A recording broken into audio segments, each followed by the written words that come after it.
नमस्कार, बुलेटिन में आपका स्वागत है। मैं हूं आपके साथ आशा सरमाल। चलिए शुरुआत करते हैं बुलेटिन की इस वक्त की बड़ी खबर से। शुरुआत करेंगे बारामूला से। बड़ी खबर देखने को मिल रही है, जहां पर आप देखिए टेरर फंडिंग के मामले को लेकर किस तरह से एक बड़ा अभियान तेज कर दिया गया है।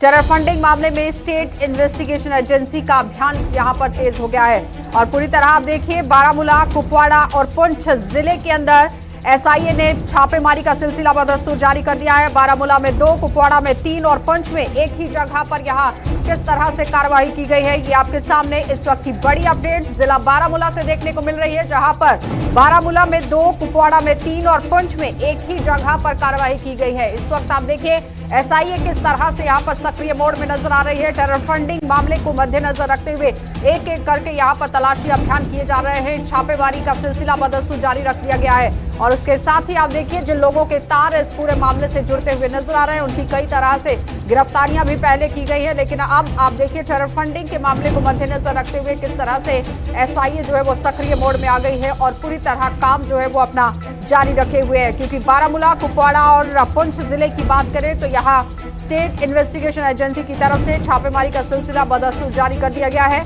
कई जगहों पर आज छापेमारी यहाँ पर की गई है। साफ तस्वीरों में भी आप देखेंगे किस तरह से आप देखिए छापेमारी का सिलसिला बदस्तूर जारी रख दिया गया है। बारामूला में 2 और साथ ही साथ कुपवाड़ा में 3 जगहों पर छापेमारी की गई है और पुंछ में एक जगह में यहाँ पर छापेमारी यहाँ की गई है। लेकिन किन किन लोगों के तार यहाँ पर जुड़ते हुए नजर आएंगे, इस पर जानकारी लेना बहुत जरूरी है। क्योंकि बारामूला से इस वक्त बड़ी खबर देखने को मिल रही है, जहां पर स्टेट इन्वेस्टिगेशन एजेंसी जो है वो अपना काम कर रही है और पूरी तरह से पहले आपको ये भी बताते चले कि कल शाम से ही भ्रष्टाचार पर नकेल कसने के लिए काम जो है वो किया गया है। सीबीआई की तरफ से भी यहाँ पूरी सक्रियता जो है वो दिखाई जा रही है। ईडी भी पूरी तरह से सक्रिय मोड में नजर आ रही है और उसी के साथ साथ अगर हम स्टेट इन्वेस्टिगेशन एजेंसी की बात करें तो छापेमारी का सिलसिला बदस्तूर जारी रख दिया गया है। क्योंकि बारामूला, कुपवाड़ा और पुंछ के अंदर पूरी तरह से छापेमारी की जा रही है। इरशाद भट्ट बारामूला से हमारे साथ ज्वाइन कर चुके हैं। इरशाद, आपसे जानना चाहेंगे बारामूला में कहां पर ये छापेमारी हुई है और किस तरह से पूरा काम किया जा रहा है एसआईए की तरफ से?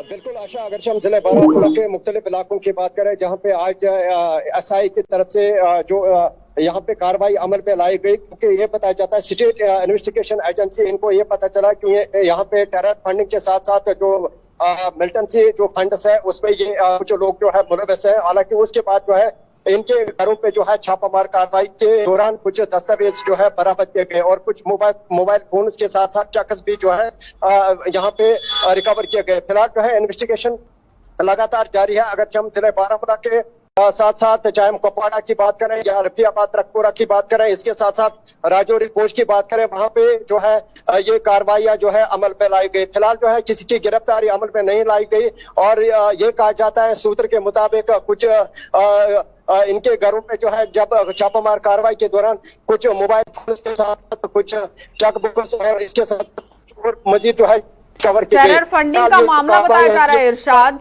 क्या लगता है कि किन किन लोगों के नाम सामने आ सकते हैं?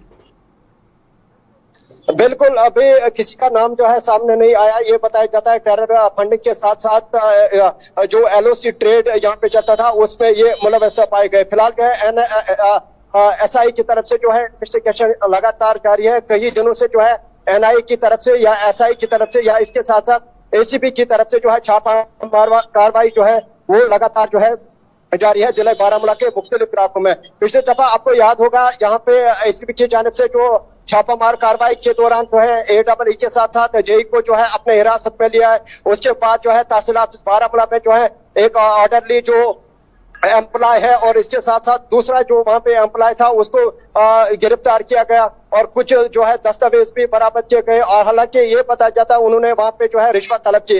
और इसके साथ साथ देखा जाए और एक मामला जो है 2 दिन पहले जो है सामने आया। इसके साथ साथ ये जो कार्रवाइयां है ये लगातार जो है इस वक्त जारी है। जा सकता है कि एक तरफ भ्रष्टाचार पर नकेल और दूसरी तरफ टेरर फंडिंग का मामला भी अगर सामने आ रहा है तो उस पर भी कहीं ना कहीं गाज गिर रही है। बहुत बहुत धन्यवाद इरशाद जुड़ने के लिए। तो फिलहाल आपने देखा कि इरशाद हमारे संवाददाता जुड़े हुए थे जो बता रहे हैं कि किस तरह से बारामूला के अंदर एक बड़ी कार्रवाई को अंजाम दिया गया है स्टेट इन्वेस्टिगेशन एजेंसी की तरफ से। लेकिन फिलहाल अभी कोई गिरफ्तारी तो नहीं हुई है, लेकिन दस्तावेज जुटाए गए हैं, मोबाइल फोन यहाँ पर अपने साथ वो लेकर गए हैं और उसके बाद ही पूरी गुत्थी को यहाँ पर सुलझाया जाएगा और कौन कौन से नाम सामने आएंगे ये समय आपको बताएगा। आगे बढ़ जाएंगे और एक और बड़ी खबर से आपको रूबरू करवा देते हैं। इस वक्त आप देखिए बड़ी खबर जो है वो बुद्धल इलाके से भी सामने आ रही है, जहां पर बुद्धल के शाहपुर गांव में सुरक्षा बलों के द्वारा सर्च ऑपरेशन चला दिया गया है। इस वक्त की बड़ी अपडेट लगातार आप देख रहे हैं किस तरह से देखने को मिल रही है। जिला पुंछ के साथ साथ यहाँ पर आपको दिखाना बहुत जरूरी है कि किस तरह से काम जो है वो बीडीसी सदस्य के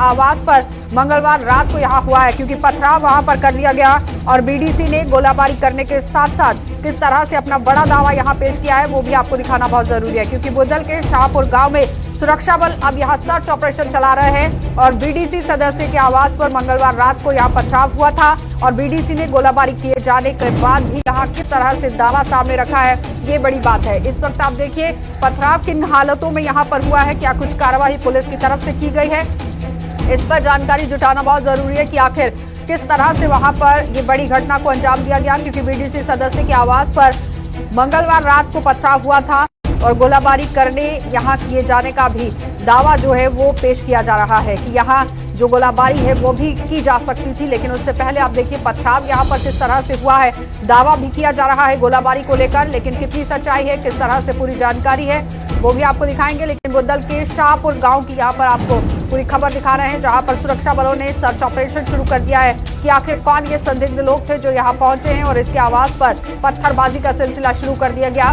महज आप देखिए संदिग्ध अगर कोई यहाँ पहुंचता है तो किस तरह से पहुंचा है, आखिर कौन लोग हैं जो पथराव किए हुए हैं और पथराव करने की घटना को यहाँ पर अंजाम दिया गया है। तो आपको दिखाना बहुत जरूरी था कि बुद्धल के शाहपुर गांव में सुरक्षा बलों ने किस तरह से सर्च ऑपरेशन चलाया हुआ है और सर्च ऑपरेशन चलाकर पूरे इलाके को यहाँ पर खंगालने की कोशिश की जा रही है और चप्पे चप्पे की तलाशी यहाँ पर की जा रही है कि आखिर किस तरह से पथराव की घटना को अंजाम दिया है। और बीडीसी के जो सदस्य हैं उन्होंने गोलाबारी करने का भी पूरी तरह दावा जो है वो सामने रखा है कि गोलाबारी भी की गई है यहाँ पर। और साथ ही आपको ये बताते चले कि सर्च ऑपरेशन इस वक्त यहाँ पर लगातार जारी है। अब ताजा जानकारी क्या कुछ है, जमशेद मलिक ने हमारे साथ ज्वाइन किया। जमशेद, सबसे पहले तो आपसे ताजा जानकारी जानना चाहेंगे।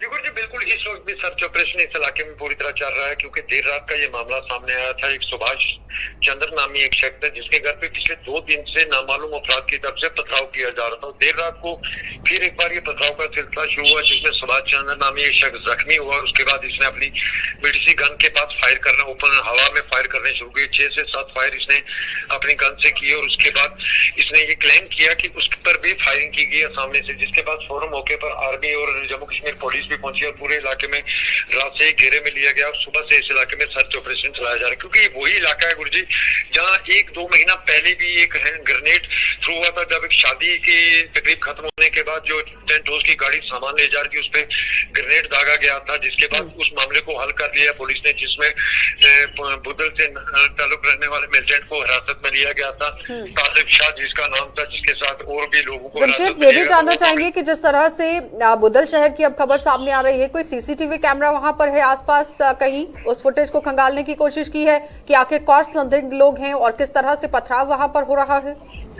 गुरुजी, सीसीटीवी कैमरा होना वहाँ बहुत ज्यादा मुश्किल है, क्योंकि दूर दराज का इलाका है, घना जंगल है, आबादी ज्यादा इतनी इस इलाके में नहीं है, दूर दूर घर है इस इलाके में, क्योंकि ये बहुत दूर दराज इलाका है, शाहपुर इलाका जो हम बता रहे हैं। इससे पहले अगर बात करें तो ये इलाके पहले मिलिटेंसी में आज से 10-15 साल पहले बहुत ज्यादा अफेक्टेड रहे ये मिलिटेंसी के कारण। अब हालात बेहतर हुए थे, मगर पिछले कुछ महीने से दोबारा हालात यहाँ खराब जरूर हुए, मगर उन मामले तभी मामलों को पुलिस ने हल कर दिया था और तालिब शाह को हिरासत में ले लिया गया था। मगर देर रात को ये मामला दोबारा सामने आया कि बीडीसी मेंबर के घर में पथराव हुआ और उसके बाद कहीं ऐसा तो नहीं है जमशेद की अपनी सक्रियता तो यहाँ पर दर्शाने के लिए, अपनी मौजूदगी को दर्शाने के लिए इस तरह से कार्यवाही की जा रही है?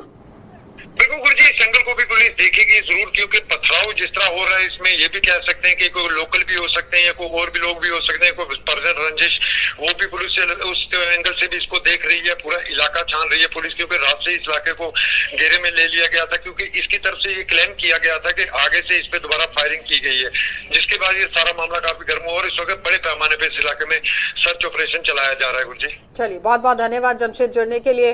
तो फिलहाल आपने देखा कि जमशेद मलिक हमारे साथ जुड़े हुए थे, जो बता रहे हैं कि किस तरह से यहाँ पथराव का सिलसिला बदस्तूर जारी कर दिया गया है। इससे पहले ग्रेनेड की घटना सामने आई थी, लेकिन पुलिस ने उसे सुलझाया था। लेकिन अब देखना यह होगा कि पुलिस इस पूरी गुत्थी को किस तरह से सुलझाती है। सुरक्षा बलों ने भी मोर्चा संभाल लिया है, सर्च ऑपरेशन पूरी तरह से चलाया जा रहा है। लेकिन यहाँ सवाल यह है कि क्या एक बार फिर से आतंकी अपनी मौजूदगी यहाँ पर जाहिर करने की कोशिश तो नहीं कर रहे हैं, या फिर आपसी रंजिश तो नहीं है। लेकिन इस पर पूरी तरह आप देखिए, अभी ये इन्वेस्टिगेशन का पार्ट है, सर्च किया जा रहा है, और समय जब सामने आएगा तो उसके बाद ही पूरी गुत्थी जो है वो क्लियर हो पाएगी कि आखिर किस तरह से ये घटना को अंजाम दिया जा रहा है। आगे बढ़ जाएंगे, एक और बड़ी खबर से आपको रूबरू करवा देते हैं। आप देखिए किस तरह से बड़ी खबर देखने को मिल रही है। जम्मू कश्मीर में हर घर तिरंगा अभियान ने अब जोर पकड़ लिया है, और इस वक्त की बड़ी अपडेट, 13 से 15 अगस्त तक होने वाले कार्यक्रमों की तैयारी यहां मुकम्मल तरीके से पूरी कर ली गई है। जम्मू से आपको अपडेट दिखा रहे हैं। ग्रामीण हलकों में तिरंगे यहां तैयार करने में सैकड़ों महिलाएं भी जुटी हुई हैं, और लोगों को जागरूक करने में भाजपा की प्रदेश इकाई भी जुटी हुई है। इस वक्त की बड़ी अपडेट, जिस तरह से लक्ष्य रखा गया है कि पूरी तरह से आप देखिए कि करोड़ों की आबादी के जो लोग हैं यहाँ, उनके घर के अंदर ये तिरंगा फहराया जाना चाहिए, घर में तिरंगा होना चाहिए। हर घर तिरंगा का एक अभियान जो है वो भाजपा की तरफ से चलाया जा रहा है, जिसमें जम्मू कश्मीर में हर घर तिरंगा अभियान ने अब जोर पकड़ लिया है,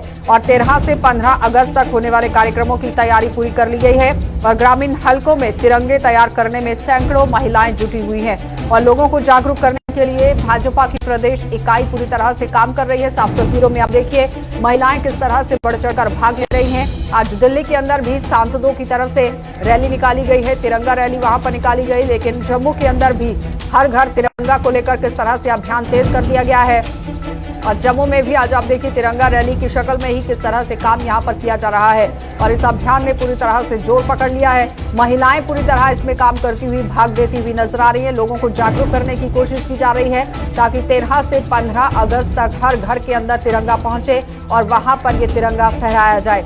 इस वक्त आप देख रहे हैं बड़ी अपडेट जम्मू से देखने को मिल रही है, जहां पर हर घर तिरंगा अभियान पूरी तरह से आप देखिए तेज होता हुआ नजर आ रहा है। हर किसी को अपनी जो देशभक्ति है वो किस तरह से आप देखिए दिखाई जा रही है। जितने भी लोग देश के अंदर रहते हैं वो देशभक्त हैं, लेकिन उसके साथ साथ हर घर तिरंगा अभियान में बढ़ चढ़कर भाग भी ले रहे हैं। लेकिन इस बीच में भारतीय जनता पार्टी ने पूरी तरह से बीड़ा उठाया है, और आज तिरंगा को लेकर किस तरह से कार्यक्रम यहां पर रखा गया है। तिरंगा लहराते हुए यहां पर भाजपा के लोगों को देखा गया है, और 13 से 15 अगस्त तक होने वाले कार्यक्रमों में भी तैयारियां जो होनी है उसमें मुकम्मल तरीके से आप देखिए शिरकत करने की तो कोशिश है ही, लेकिन तैयारियां पूरी तरह से पूरी हो चुकी है। तो ग्रामीण हलकों के अंदर महिलाएं भी इस पूरे अभियान में जुटी हुई हैं। इसी खबर पर ज्यादा जानकारी के लिए ऋतिका हमारी संवाददाता हमारे साथ जुड़ चुके हैं। ऋतिका, आपसे जानना चाहेंगे, जिस तरह से अभियान चलाया जा रहा है हर घर तिरंगा, लेकिन अब ये कहीं ना कहीं जोर पकड़ता जा रहा है, क्योंकि समय जिस तरह से कम होता जा रहा है उसी तरह से अभियान तेज हो रहा है।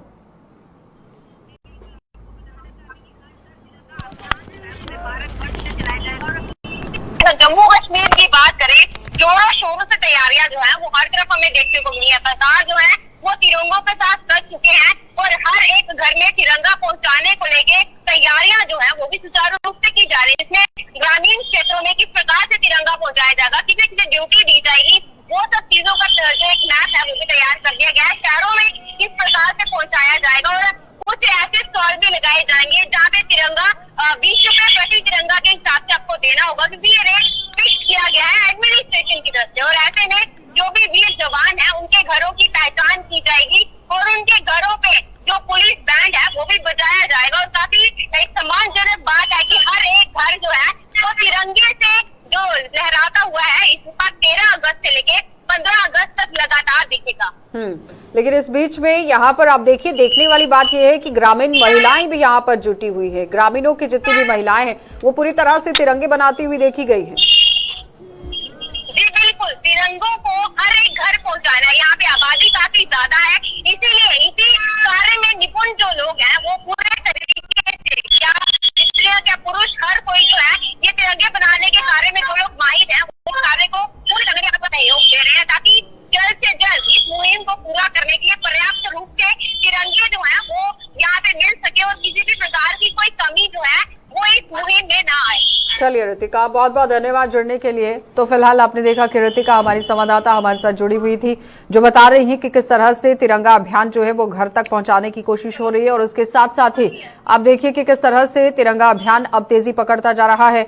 और अब आगे बढ़ जाएंगे जिला सांबा, आपको लिए चलेंगे जिला सांबा से भी बड़ी खबर देखने को मिल रही है, जहां पर आप देखिए किस तरह से हालात जो हैं वो बने हुए हैं। और मुकम्मल तरीके से जिला सांबा में युवक पर कातिलाना हमले करने के जो आरोपी हैं उन्हें गिरफ्तार कर लिया है। और जिले के रामगढ़ इलाके में युवक पर यह जानलेवा हमला हुआ था और पुलिस ने 3 आरोपियों को गिरफ्तार कर लिया है और 2 अभी भी फरार चल रहे हैं। इस वक्त की बड़ी अपडेट जिला सांबा से देखने को मिल रही है, जहां पर एक बड़ी कार्रवाई को अंजाम दिया है। सांबा में युवक पर कातिलाना हमला होता है और हमले के जो आरोपी हैं उन्हें गिरफ्तार कर लिया गया है। और जिले के रामगढ़ इलाके में युवक पर यह जानलेवा हमला हुआ था, लेकिन पुलिस ने 3 आरोपियों को गिरफ्तार कर लिया है और 2 अभी भी फरार चल रहे हैं। लेकिन एक बड़ी कार्रवाई को पुलिस ने यहां पर अंजाम दिया है, क्योंकि जिस तरह से अपराध लगातार जिला सांबा के अंदर बढ़ता जा रहा था, उस पर अब कहीं ना कहीं नकेल कसती हुई सांबा पुलिस नजर आ रही है। इससे पहले चोरियों की घटनाएं और स्नैचिंग की घटनाएं सामने आ रही थी, पशु तस्करी के मामले सामने आए हैं और साथ ही साथ आप देखिए अब यहां पर जानलेवा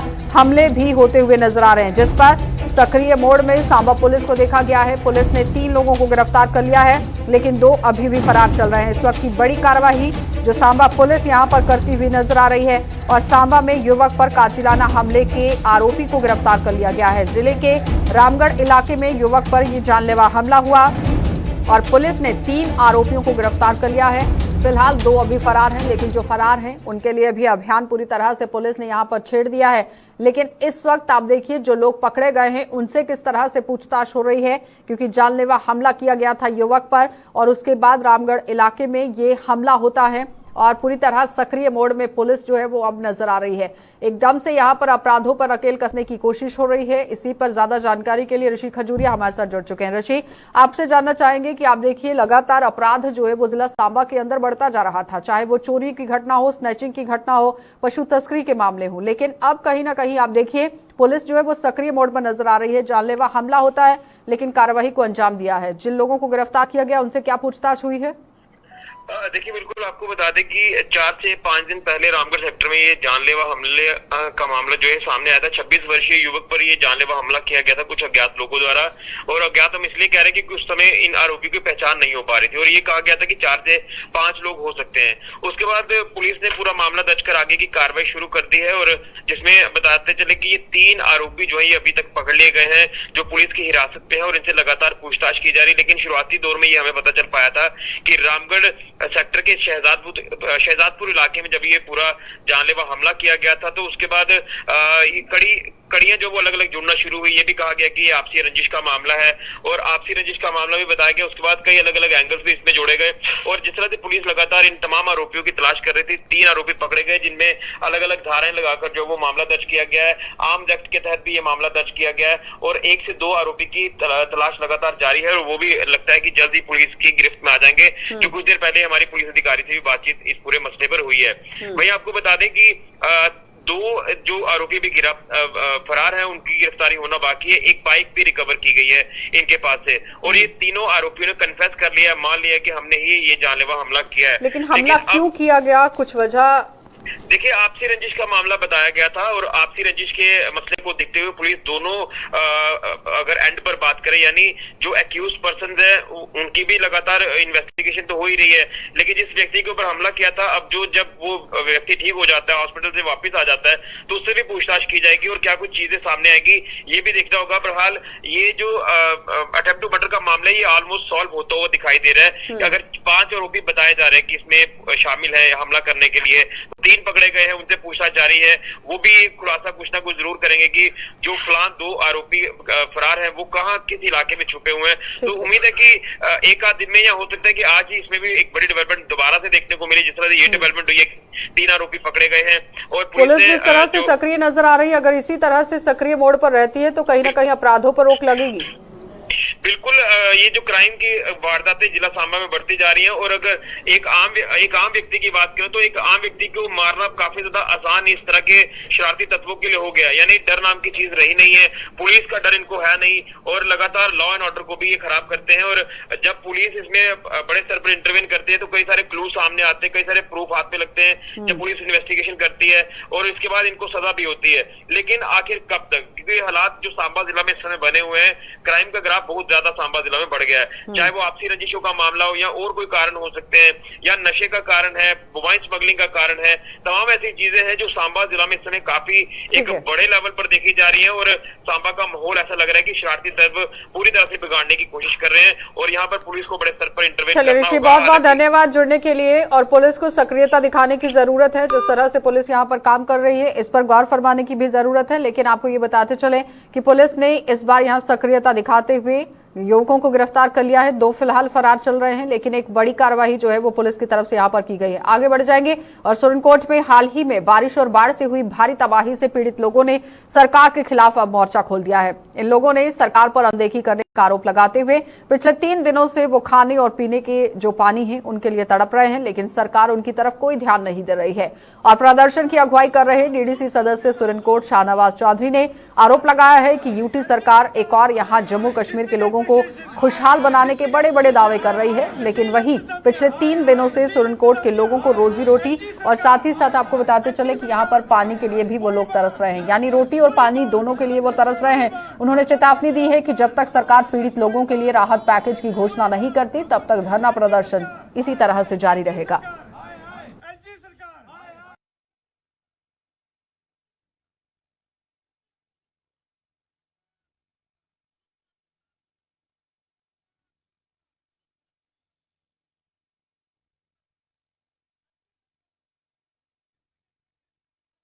चलिए अब आपको हीरानगर लिए चलेंगे और हीरानगर से भी बड़ी खबर देखने को मिल रही है, जहां पर आप देखिए हाईवे के हवाले से बड़ी खबर है। दिल्ली अमृतसर कटरा एक्सप्रेसवे के निर्माण कार्य ने पूरी तरह से जोर पकड़ लिया है। 35,000 करोड़ रुपए की परियोजनाओं का काम यहां पर हीरानगर में जारी है और मात्र 6 घंटों में यहां सिमटेगा। दिल्ली से कटरा का सफर यहां पर होने वाला है, यानी कहने का तात्पर्य यह है कि मात्र 6 घंटों में आप दिल्ली से कटरा पहुंच सकते हैं। यानी पूरी तरह से आप देखिए किस तरह से आपका डिस्टेंस जो है वो कम हो जाएगा, किलोमीटर में काफी कमी आ जाएगी और 6 घंटों में ही ये सिमट जाएगा दिल्ली और कटरा का सफर। और दिल्ली अमृतसर कटरा एक्सप्रेसवे की अगर बात करें तो निर्माण कार्य ने पूरी तरह से जोर पकड़ लिया है। 35,000 करोड़ रुपए की परियोजना का काम हीरानगर में अब जारी हो चुका है और मात्र 6 घंटों में आप दिल्ली से कटरा पहुंच सकते हैं और वहां पर माता वैष्णो देवी के दर्शन कर सकते हैं, लुत्फ उठा सकते हैं पर्यटन स्थलों का। लेकिन उस बीच में यहाँ पर किस तरह से निर्माण कार्य चल रहा है वो आपके सामने, तेजी अब इस कार्य के अंदर ला दी गई है। इस वक्त की बड़ी अपडेट, दिल्ली अमृतसर कटरा एक्सप्रेसवे की अगर बात करें तो निर्माण कार्य यहाँ पर शुरू हुआ था, जिसने अब तेजी पकड़ ली है और मुकम्मल तरीके से ये कब तक यहाँ पर खत्म होगा काम ये तो समय बताएगा। लेकिन आपको ये बताते चले कि 35,000 करोड़ रुपए की ये परियोजना है जिसे यहाँ शुरू किया गया है और हीरानगर में इस काम ने तेजी पकड़ ली है। और 6 घंटों का जो सफर है वो मात्र आप देखिए किस तरह से होने वाला है, क्योंकि अगर आप दिल्ली से निकलते हैं तो 6 घंटों में कटरा पहुंच सकते हैं और उसके बाद एक ही दिन में आपकी वापसी भी हो सकती है। लेकिन इस बीच में दिल्ली अमृतसर कटरा एक्सप्रेसवे की बात करें, जिस तरह से अधर में भी ये पहले काम यहाँ पर लटकाया गया था, इससे पहले भी कई बार अगर कोई काम शुरू किया जाता है तो उसे अधर में ही छोड़ दिया जाता है और बहुत समय के बाद वो पूरा होता है। लेकिन इस बार काफी तेजी जो है वो देखी जा रही है। निर्माण कंपनी ने जो काम यहाँ पर शुरू किया है उसने जोर पकड़ लिया है, हीरानगर में ये काम जारी रख दिया गया है। राजीव मेहता हीरानगर से हमारे संवाददाता हमारे साथ जुड़ चुके हैं। राजीव, आपसे जानना चाह रहे हैं, जिस तरह से आप देखिए हाईवे का काम यहाँ पर शुरू हो गया है, किस तरह से निर्माण कंपनी वहां पर काम कर रही है? आशा, मैं यहाँ पे आपको एक चीज बताना चाहता हूँ कि केंद्र सरकार की भारतमाला परियोजना के तहत ये जो जम्मू अमृतसर कटरा हाईवे का जो निर्माण कार्य है, यहाँ मेरे पीछे आप देख लीजिए किस तरह से मशीनें मैदान को सड़क का निर्माण करने के लिए मैदान बना रही हैं और जमीन को समतल करने का काम यहाँ पे शुरू हो चुका है। करीब 35,000 करोड़ रुपए की लागत से ये एक्सप्रेस वे जो बनने जा रहा है, इसमें जम्मू कश्मीर के 230 जिलों के जम्मू, सांबा, कठुआ और रियासी के 4 जिलों के 230 गांवों की जो जमीन है जो वहां से होके जो गुजरेगा। तो अभी ये कठुआ जिले का ये हीरानगर इलाका है, यहाँ पे अब ये इसका काम पिछले 3-4 दिन से बड़ी जोरों शोरों से चल रहा है। तो ये अगले साल ये दिसंबर तक इसको कंप्लीट होना है। इस हाईवे के जो एक्सप्रेस हाईवे का इसका फायदा खासकर लोगों को इतना ज्यादा होगा जो इतनी दूरी है जो कटरा से दिल्ली की, जो मात्र 6 घंटे की रह जाएगी। जो श्रद्धालु है जो माता वैष्णो देवी के और पंजाब के पूरे देश के जाने राजीव, वाले, ये काम उनके लिए कब तक पूरा हो जाएगा? क्या समय सीमा के अनुसार इसे पूरा कर लिया जाएगा? बिल्कुल, निर्माण कंपनी वालों से हमारी बात जब हुई तो उन्होंने बताया कि अभी बरसात की वजह से काम थोड़ा धीमा चल रहा है, लेकिन जो तय सीमा दी गई है दिसंबर 2023 के लिए उस समय तक इसको पूरा कर लिया और जाएगा। जो लोगों के मुआवजे को लेकर बात हो रही थी राजीव, क्या वो लोगों को मिल गया है अभी तक? कई जगहों पे मुआवजा जो है वो उसको बांटने का काम जो है रेवेन्यू विभाग युद्ध स्तर पर कर रहा है। कई जगह पे अभी इसके लिए कैंपिंग की जा रही है, पर जो सरकारी जमीन है जहाँ कस्टोडियन लैंड है उस पर जो है निर्माण कंपनी ने अपना काम जोरों से शुरू कर दिया है। जी अच्छा, चलिए राजीव, बहुत बहुत धन्यवाद जुड़ने के लिए। तो फिलहाल आपको बताते चलें कि पूरी तरह से आप देखिए नगर के अंदर किस तरह से निर्माण कंपनी जो है वो काम कर रही है और जोर इस कंपनी ने काम को लेकर पकड़ लिया है और आप देखिए तय समय जो दिया गया है उसमें इस काम को मुकम्मल करने की बात भी कही जा रही है। फिलहाल बुलेटिन में इतना ही। देश और दुनिया की खबरों के लिए आप बने रहिए हमारे साथ।